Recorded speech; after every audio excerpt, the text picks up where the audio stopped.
사랑 이끄소서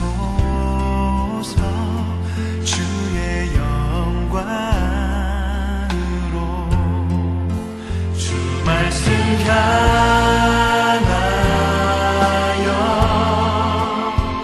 달려가리라.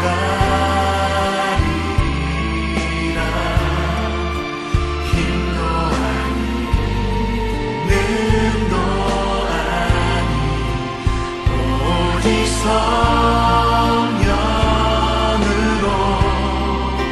주 얼굴 향하여.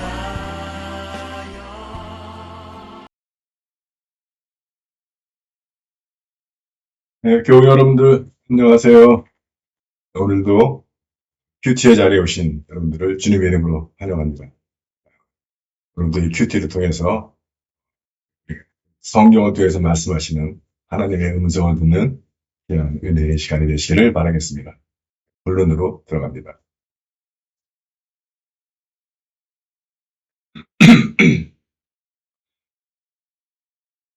네, 오늘의 예시는 고린도전서, 공동 번역으로는 고린도인들에게 보낸 첫 번째 편지죠. 1장 10절에서 17절의 말씀입니다.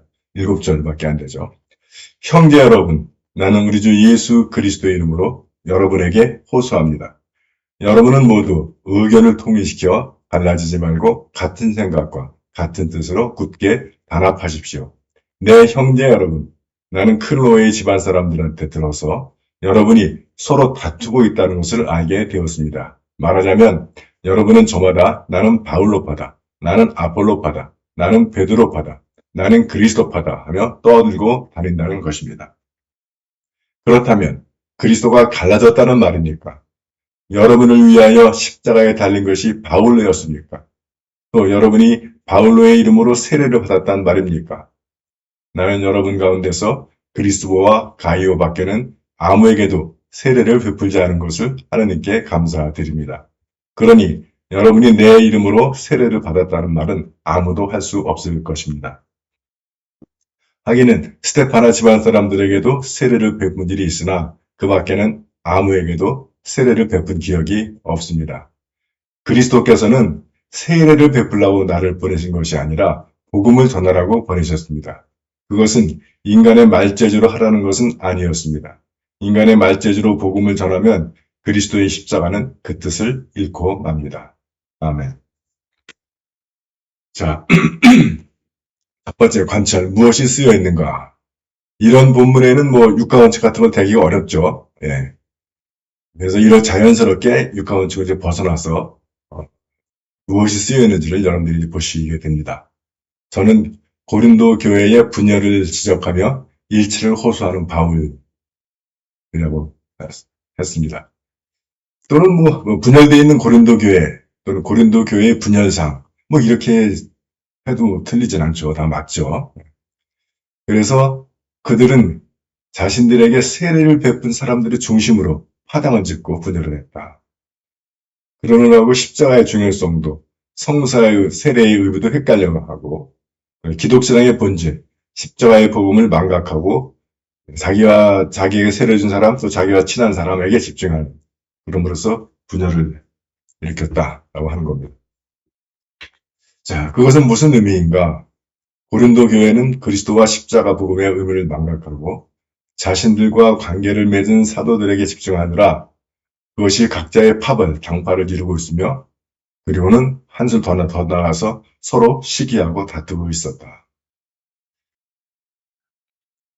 네, 그것은 내게 무슨 의미인가? 이제 저는 신부로 은퇴했으니까 나는 교우들을 예수께로 인도하는 종이었는지 아니면 예수님이 받을 영광을 가로막고 신자들을 분열시키는 악한 종이었나? 이수상 신부파, 누구 신부파. 그랬다면 저도 여기 지금 바오로가 지적하는 것 해야 되는 사람이 될 겁니다. 근데 성공의 신부들은 워낙 인기가 없어서 여기가 거의 없어.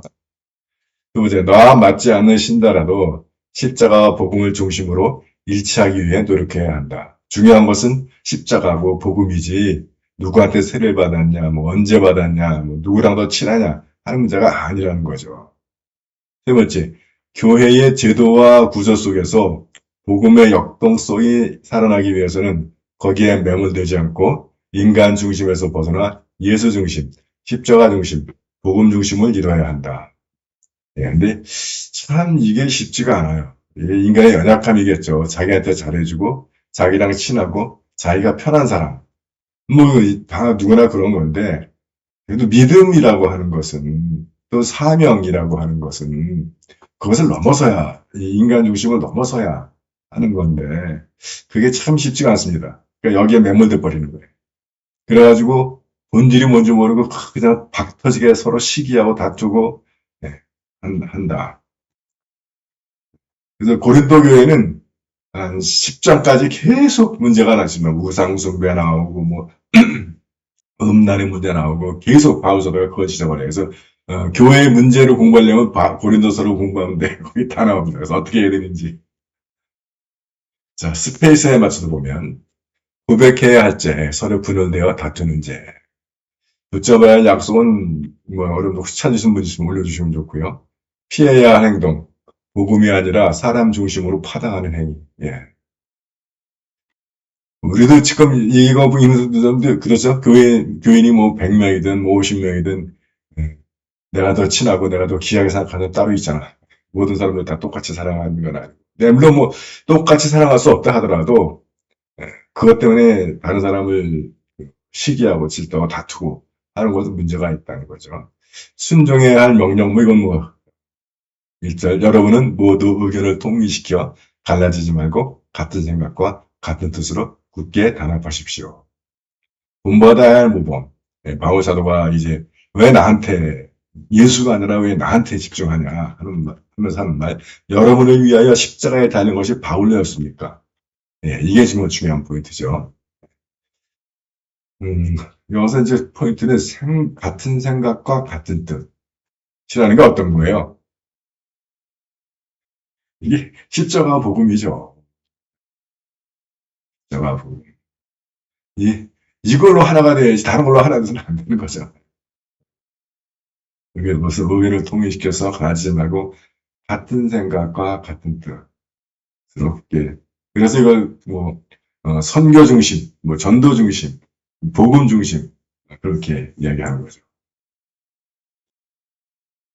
ABCD에 맞춰서 제목은 저는 일치를 호소함. 이것도 수정하게 다 반응이 안 된다. 일치의 호소, 뭐 이렇게 해도 이게 좀 더 좋을 것 같았는데 감명 깊은 구절. 인간의 말재주로 복음을 전하면 그리스도의 십자가는 그 뜻을 잃고 맙니다. 예.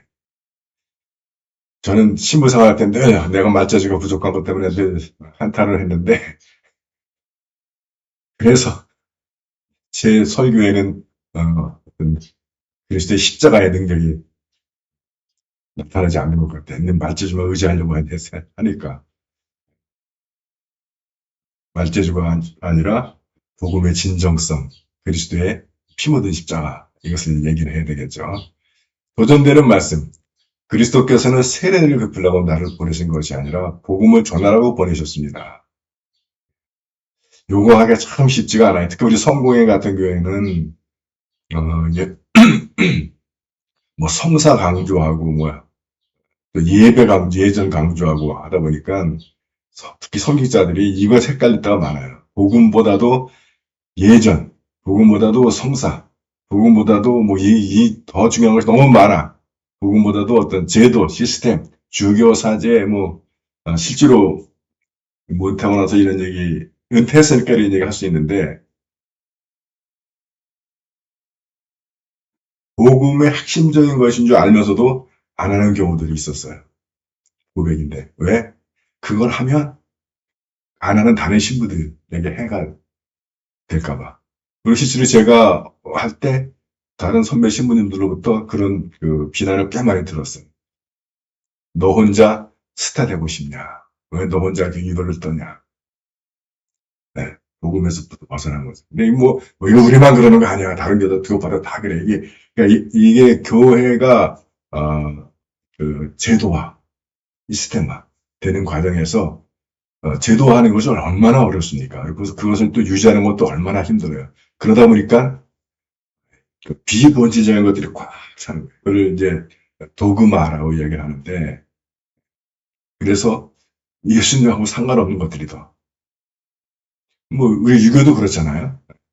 우리 조선시대 때도, 맨 예송 논쟁이니 뭐 해가지고 노론, 소론, 뭐 싸우는 것이 뭐예요? 뭐, 누가 임금이 죽었을 때 상복을 3년 있는 것이 맞느냐, 6년 있는 것이 맞느냐. 그것 때문에 몇십 명이 죽어나가. 그게 인간들입니다. 그러니까 우리가 지금 고린도서 읽으면서 고린도 교회는 왜 이래? 하기는 쉬운데 정작 우리도 같은 잘못을 범하고 있는 거예요. 그래서 지금 이게 바울 사도가 고린도서가 성경에 들어와서 우리로 알고 읽게 하는 겁니다.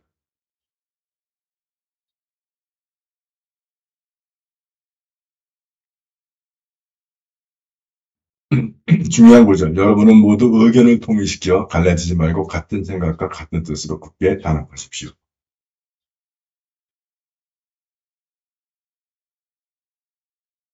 오늘의 과제입니다. 오늘의 과제는 여호수아서 3장 3절에서 끝장까지 꽤 긴 장인데 뭐 조금 더 이제 지나서는 이렇게 그 구절을 선택하지 않고 한 장씩 이렇게 하도록 하려고 계획을 하고 있어요. 그래서 좀 훈련할 필요가 있습니다. 제가 읽겠습니다. 백성에게 명령하여 이르되 너희는 레위 사람 제사장들이 너희 하나님 여호와의 언약궤 매는 것을 보거든 너희가 있는 곳을 떠나 그 뒤를 따르라. 그러나 너희가 그 사이 거리가 2000규빗쯤 되게 하고 그것에 가까이 하지는 말라. 그리하면 너희가 행할 길을 알리니 너희가 이전에 이 길을 지나보지 못하였음이니라 하니라. 여호수아가 또 백성에게 이르되 너희는 자신을 성결하게 하라. 여호와께서 내일 너희 가운데에 기이한 일들을 행하시리라. 여호수아가 또 제사장들에게 말하여 이르되 언약궤를 메고 백성에 앞서 건너라 하매 곧 언약궤를 메고 백성이 앞서 나아가니라. 여호와께서 여호수아에게 이르시되 내가 오늘부터 시작하여 너를 온 이스라엘의 목전에서 크게 하여 내가 모세와 함께 있었던 것 같이 너와 함께 있는 것을 그들이 알게 하리라. 너는 언약궤를 맨 제사장들에게 명령하여 이르기를 너희가 요단 물가에 이르거든 요단에 들어서라 하라. 여호수아가 이스라엘 자손에게 이르되 이리 와서 너희의 하나님 여호와의 말씀을 들으라 하고 또 말하되 살아계신 하나님이 너희 가운데에 계시사 가나안 족속과 헷 족속과 히위 족속과 브리스 족속과 기르가스 족속과 아모리 족속과 여부스 족속을 너희 앞에서 반드시 쫓아냈을 줄을 이것으로 너희가 알리라. 보라, 온 땅의 주의 언약궤가 너희 앞에서 요단을 건너가나니 이제 이스라엘 지파 중에서 각 지파에 한 사람씩 12명을 택하라. 온 땅의 주 여호와의 궤를 맨 제사장들의 발바닥이 요단물을 밟고 멈추면 요단물 곧 위에서부터 흘러내리던 물이 끊어지고 한 곳에 쌓여 서리라. 백성이 요단을 건너려고 자기들의 장막을 떠날 때에 제사장들은 언약궤를 메고 백성 앞에서 나아가니라. 요단이 곡식 거두는 시기에는 항상 언덕에 넘치더라. 궤를 맨 자들이 요단에 이르며 궤를 맨 제사장들의 발이 물가에 잠기자 곧 위에서부터 흘러내리던 물이 그쳐서 사르단에 가까운 매우 멀리 있는 아단 성읍 변두리에 일어나 한 곳에 쌓이고 아라와의 바다 여매로 향하여 흘러가는 물은 온전히 끊어지매 백성이 여리고 앞으로 바로 건널세. 여호와의 언약궤를 맨 제사장들은 요단 가운데 마른 땅에 굳게 섰고 그 모든 백성이 요단을 건너기를 마칠 때까지 모든 이스라엘은 그 마른 땅으로 건너갔더라. 아멘.